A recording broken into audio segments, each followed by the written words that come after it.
53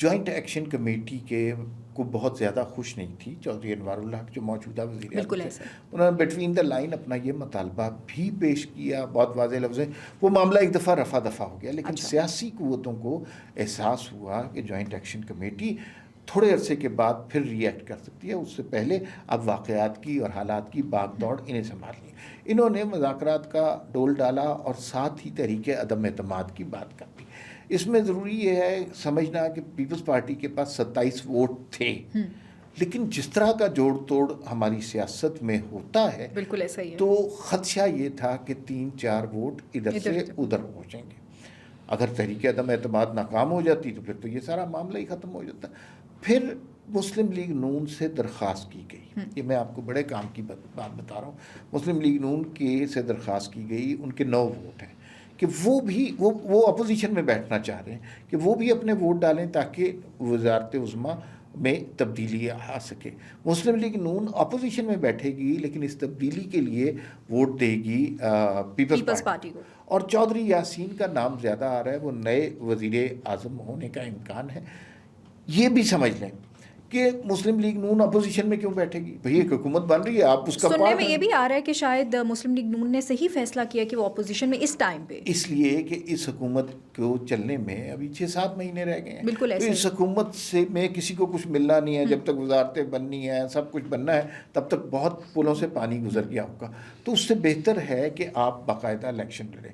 مسلم league نون نے اگلا election لڑنا ہے اور کہا یہ جا رہا ہے کہ اگلا وزیر اعظم مسلم لیگ نون کا ہی ہوگا. راجہ فاروق حیدر کے بارے میں بات ہو رہی ہے تو اب وہ دیکھتے ہیں, لیکن وہ عقل مندی کا کام کر رہے ہیں. وہ اس حکومت کو چینج کریں گے تاکہ جوائنٹ ایکشن کمیٹی کے مطالبات کو ایڈریس کیا جائے. اور دوسری بات یہ ہے کہ وہ اگلے الیکشن کے لیے بھی تیار ہیں. میرے خیال میں یہ آج رات تک فیصلہ ہو چکا ہے گا. چودھری انوار الحق صاحب کو اگر وہ دیکھ رہے ہیں کہ اکثریت ان کے خلاف ہے تو میرے خیال میں انہیں استعفیٰ دے دینا چاہیے. چلیں دیکھتے ہیں کہ چیز کس طرح سے انفولڈ ہوتی ہے. عمار صاحب, اب دوسری جانب جو ہے وہ مذاکرات کا تیسرا دور تھا اور کہا یہ جا رہا ہے کہ افغانستان کے جو طالبان وہاں پہ موجود ہیں بڑے ریجڈ ہوئے ہیں اور کہیں سے وہ ڈکٹیشن لے رہے ہیں. یہ ساری 3 دھڑے ہیں, قندار, کابل اور ایک خوست کا کہا جا رہا ہے کہ یہ 3 دھڑے ہیں. کہاں سے زیادہ ڈکٹیشن آ رہی ہے, کیوں مذاکرات کامیاب نہیں ہونے دے جا رہے ہیں؟ جب کسی بھی پارٹی سے مذاکرات ہوتے ہیں نا, تو جب کوئی ملک اپنا مذاکراتی وفد بھیجتا ہے تو توقع کی جاتی ہے کہ وہ مذاکرات میں کوئی فیصلہ کن بات کر سکیں گے. بالکل ایسے ہی. یہ جو وفد ہے نا افغانیوں کا, افغان حکومت کا, یہ عجیب و غریب حرکتیں کر رہا ہے. اور میں ذاتی طور پہ بالکل بھی ان مذاکرات کے مستقبل سے ہوپ فل نہیں ہوں. حالانکہ ہمیں ہوپ فل رہنا چاہیے لیکن نہیں ہوں, کیونکہ ان کی جو حرکتیں وہاں پر جو کچھ لوگ موجود ہیں وہ بتا رہے ہیں وہ سیریس ہے ہی نہیں مذاکرات میں. تھوڑی دیر کے بعد مطلب وہ 3 دھڑوں میں بٹے ہوئے ہیں, ایک کابل, ایک قندھار, ایک خوست. اب 3 جگہ سے ان کو انسٹرکشن آ رہی ہے. آپ مذاکرات میں کوئی بات کرتے ہیں, ان میں سے کوئی آدمی فون پکڑ کے باہر چلا جاتا ہے, تھوڑی دیر کے بعد نئی پرچیاں لے کے آتا ہے, وہ پھر شروع کر دیتے ہیں. اچھا, پھر دوبارہ مذاکرات شروع ہوتے ہیں, پھر کوئی پرچیاں لے کے چلا جاتا ہے. تو عجیب و غریب کنفیوژن ہے. ہر دفعہ ایک نیا مطالبہ ایسا ڈال دیتے ہیں جس سے مذاکرات خراب ہو جاتے ہیں. ابھی تازہ ترین بات انہوں نے یہ کی کہ امریکہ اور یونائٹڈ نیشنز کو بھی اس میں شامل کر دیا جائے. کیوں شامل کیا جائے جبکہ یہ مذاکرات, اس میں قطر شامل ہے, اس میں جو ہے ترکیہ شامل ہے, پاکستان اور افغانستان کے لوگ بیٹھے ہیں. تو مجھے یوں لگ رہا ہے کہ چیزوں کو لنگر آن کیا پھر کل کو تو یہ کہیں گے کہ بھارت کو بھی شامل کر لیں آپ. چیزیں لنگر آن کی جا رہی ہیں. کچھ مذاکرات ایسے ہوتے ہیں جو نتیجہ خیز چیزیں بنانے کے لیے کیے جاتے ہیں. یہ مذاکرات مجھے ایسے لگ رہے ہیں جو چیزوں کو تعطل میں ڈالنے کے لیے, ٹائم گین کرنے کے لیے کیے جا رہے ہیں. مجھے نہیں لگتا کہ ان کے ساتھ جس قسم کا کمزور وفد بھیجا گیا ہے اس کے ساتھ مذاکرات ہو بھی سکتے ہیں یا وہ نتیجہ خیز ثابت ہو سکتے ہیں. ابھی تک جس وقت ہم بات کر رہے ہیں مذاکرات کا عمل آگے بڑھ رہا ہے, بات چیت ہو رہی ہے. پاکستان کی ڈپلومیسی کی اس میں کوئی ناکامی نہیں ہے. پاکستان کا موقف بالکل درست ہے, واضح ہے. اور ایک نقطہ ہے کہ بھئی آپ ہمارے ملک کے اندر در اندازی نہیں کریں گے, دہشت گردی کی واقعات نہیں ہوں گے, آپ کے جو دہشت گرد گروپ ہیں انہیں آپ کنٹرول کریں, وہ آپ کی ذمہ داری ہوں گے, اور پاکستان میں انہیں داخل ہونے نہ دیں. اگر یہ نہیں ہوگا تو پھر ہم آپ کو وہ مزہ چکھائیں گے. چکھایا بھی ہے تھوڑا سا, لیکن مزید بھی چکھا سکتے ہیں. یہ اتنا سا نقطہ ہے, اس میں پاکستان کی ناکامی نہیں ہے، ان کی کمزوری ہے، ان کی حماقت ہے، ان کا انتشار ہے اور ان کا فریکچرڈ قسم کا مینڈیٹ ہے مذاکراتی کمیٹی کے حوالے سے۔ پاکستان کی تو کامیابی ہے عمار صاحب کہ وہ ان کو مذاکرات کی ٹیبل پہ لے کر آئے اور کہا کہ آئیں، ورنہ پاکستان چاہتا اتنا 45 سال تک پاکستان نے ان کو یہاں پہ پناہ دی اور سب سپورٹ کیا، لیکن پھر بھی جو ہے وہ ہم مذاکرات کریں۔ اچھا عمار صاحب، آپ کو لگتا ہے، کیونکہ ہم نے دیکھا 3 دھڑوں کی بات ہوئی یہاں پہ، کیا لگتا ہے آپ کو کہ کون سا دھڑا وہاں پہ اتنا زیادہ مضبوط ہے کہ جس کا اتنا انفلوئنس ہے؟ کابل کا آ رہا ہے کہ شاید وہ ان کا کوئی واشنگٹن کی طرف ٹلٹ بہت زیادہ ہے؟ اصل میں نا ان کے اپنے اپنے آقا ہیں، اور کسی کا رجحان انڈیا کی طرف ہے، اچھا، کسی کا رجحان جو ہے وہ واشنگٹن کی طرف ہے، کسی کا رجحان صرف ڈالروں کی طرف ہے، جو صرف اچھا اس میں یہ بھی یاد رکھیے گا کہ ٹی ٹی پی کو آپ جو ہے بارگیننگ چپ کے طور پہ استعمال کر رہے ہیں کہ ہم ٹی ٹی پی کو کنٹرول اگر کر لیا، ٹی ٹی پی ختم ہو گئی تو پھر ان سے کس نے بات کرنی ہے؟ تو یہ ٹی ٹی پی کو بھی بارگیننگ چپ کے طور پر استعمال کر رہے ہیں۔ مختلف ان کے آقا بنے ہوئے ہیں، لیکن ان کا بنیادی طور پر مقصد اس وقت جو امریکہ کو ڈالا گیا، زیادہ سے زیادہ مزید ڈالر لینا ہے۔ پہلے بھی ترکی سے بھی لے چکے ہیں، قطر سے بھی لے چکے ہیں، پاکستان ان کی مدد کرتا رہا ہے، تو ڈالر ان کا خدا ہے۔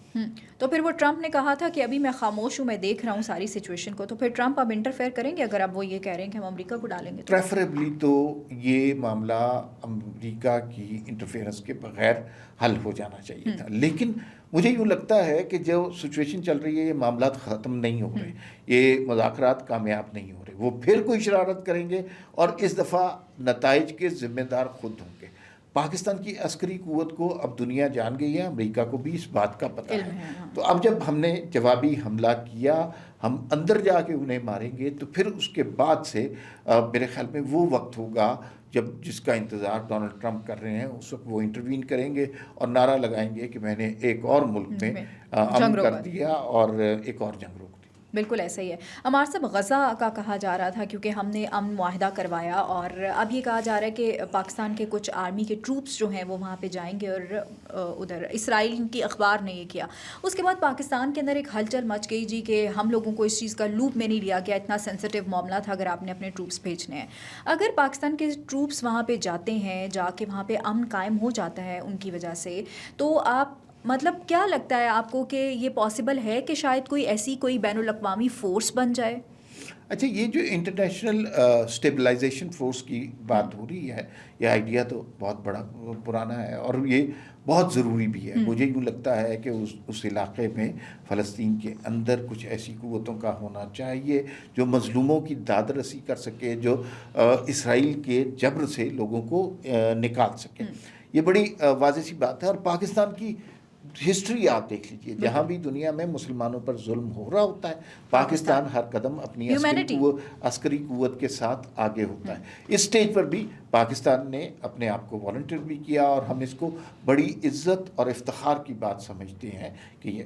دوسرا یہ ہے کہ یہ پاکستان اکیلا تھوڑی ہے، یہ وہ 8 ممالک ہیں جن کے ساتھ معاہدہ کیا گیا، جن کے دستخط لیے گئے اسلامی ملک میں۔ تو پاکستان کا اسٹیچر بھی اس سے بڑا ہو رہا ہے، اور پاکستان کی بین الاقوامی سطح پر ریکگنیشن بھی ہو رہی ہے۔ دنیا کے اہم ممالک میں پاکستان شامل ہے، اور اگر فلسطین اور اسرائیل کے درمیان امن ہوگا تو مسلم امہ کی حفاظت کا ذمہ اگر پاکستان کو ملتا ہے، اس سے اچھی بات کیا ہے؟ پاکستان ہمیشہ مشکل اوقات میں مدد کرتا رہا ہے مظلوموں کی اور مظلوم مسلمانوں کی، لیکن فلسطین میں ہمارے کبھی بوٹس نہیں رہے، ہم وہاں پر خود اپنے فوجی دستے وہاں پر نہیں گئے، تو یہ تو بہت ہی اچھی بات ہے۔